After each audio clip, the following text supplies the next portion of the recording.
ಸ್ನೇಹಿತರೆ, ಕಿಂಗ್ಡಮ್ಗೆ ಸ್ವಾಗತ ಸುಸ್ವಾಗತ. ಆತ್ಮೀಯ ಸ್ನೇಹಿತರೆ, 2026ರ ಆರಂಭದಲ್ಲಿ ದೆಹಲಿಗೆ ಆಘಾತವನ್ನು ನೀಡಿದೆ. 500ಕ್ಕಿಂತ ಹೆಚ್ಚು ಮಹಿಳೆಯರು ನಾಪತ್ತೆಯಾಗಿದ್ದಾರೆ.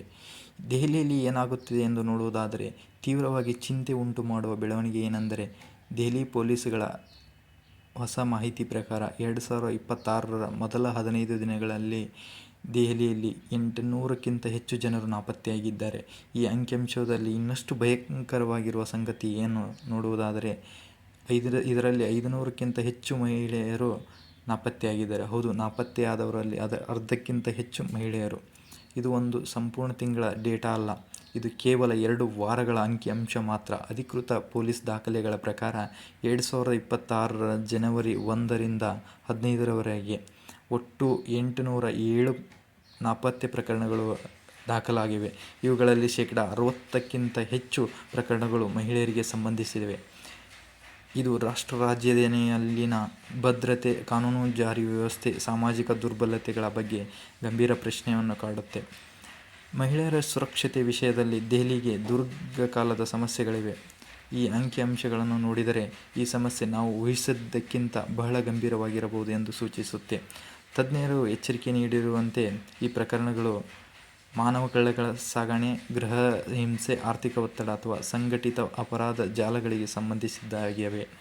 ಇದಕ್ಕೆ ದೆಹಲಿ ಪೊಲೀಸರು ಕೂಡ ಒಂದು ಹೇಳಿಕೆ ಬಿಡುಗಡೆ ಮಾಡಿದ್ದಾರೆ. ನಾಪತ್ತೆಯಾದ ಪ್ರಕರಣಗಳಲ್ಲಿನ ಹಲವಾರು ಪ್ರಕರಣಗಳು ಮನೆ ಬಿಟ್ಟು ಹೋಗಿರುವ ಪ್ರಕರಣಗಳು ಅಥವಾ ಕುಟುಂಬ ಕಲಹಗಳ ಕಾರಣದಿಂದ ಬೇಸತ್ತು ಮನೆ ತೊರೆದಿರಬಹುದು ಎಂದು. ಆದರೆ ಇನ್ನೊಂದು ಮಾಹಿತಿಯನ್ನು ಪೊಲೀಸರು ನೀಡುತ್ತಾರೆ. ಎಲ್ಲ ಪ್ರಕರಣಗಳು ಬೇಗ ಪರಿಹಾರವಾಗುವುದಿಲ್ಲ ಮತ್ತು ಅನೇಕ ಪ್ರಕರಣಗಳು ದೀರ್ಘಕಾಲದವರೆಗೆ ಪತ್ತೆಯಾಗದೆ ಉಳಿಯುತ್ತವೆ. ನಾಪತ್ತೆಯಾಗಿರುವ ಮಹಿಳೆಯರಲ್ಲಿ ಬಹುತೇಕರು ಯುವತಿಯರು ಅಥವಾ ಅಪ್ರಾಪ್ತ ವಯಸ್ಕರು ಎಂದು ಬಹಳ ನೆನಪಿನಲ್ಲಿಡಬೇಕಾದ ಸಂಗತಿ.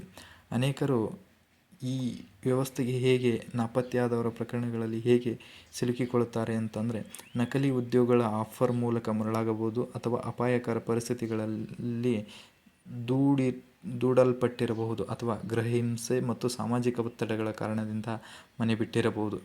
ಏನೇ ಆದರೂ ಈ ಅಂಕಿಅಂಶಗಳು ಗಮನಿಸಿದರೆ ಮುನ್ನೆಚ್ಚರಿಕಾ ಪೊಲೀಸ್ ವ್ಯವಸ್ಥೆ ರಾಜ್ಯಾದ್ಯಂತ ಸಮನ್ವಯ ಕೊರತೆ ಎದ್ದು ಕಾಣುತ್ತೆ. ನಾಗರಿಕ ಸಂಘಟನೆಗಳು ಈಗಾಗಲೇ ಈ ಪ್ರಕರಣಗಳ ಸಂಬಂಧಿಸಿದಂತೆ ಉತ್ತಮ ತಂತ್ರಜ್ಞಾನ, ವೇಗವಾದ ತನಿಖೆ ಮಾಡುವಂತೆ ಆಗ್ರಹಿಸುತ್ತಿವೆ. ಕೇವಲ 15 ದಿನಗಳಲ್ಲಿ 500ಕ್ಕಿಂತ ಹೆಚ್ಚು ಮಹಿಳೆಯರು ನಾಪತ್ತೆಯಾಗಿರುವುದು ಸಾಮಾನ್ಯ ಅಂಕಿಅಂಶವಲ್ಲ, ಇದು ಒಂದು ಎಚ್ಚರಿಕೆಯ ಗಂಟೆ.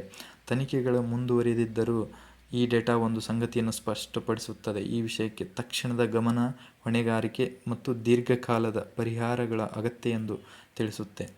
ಏಕೆಂದರೆ ಪ್ರತಿ ಅಂಕಿಯ ಹಿಂದೆ ಒಬ್ಬ ನಾಪತ್ತೆಯಾದ ವ್ಯಕ್ತಿ ಇದ್ದಾನೆ ಮತ್ತು ಇನ್ನೂ ಉತ್ತರಕ್ಕಾಗಿ ಕಾಯುತ್ತಿರುವ ಒಂದು ಕುಟುಂಬವಿದೆ ಎಂದು ನೆನಪಿರಲಿ. Thank you. ಧನ್ಯವಾದ.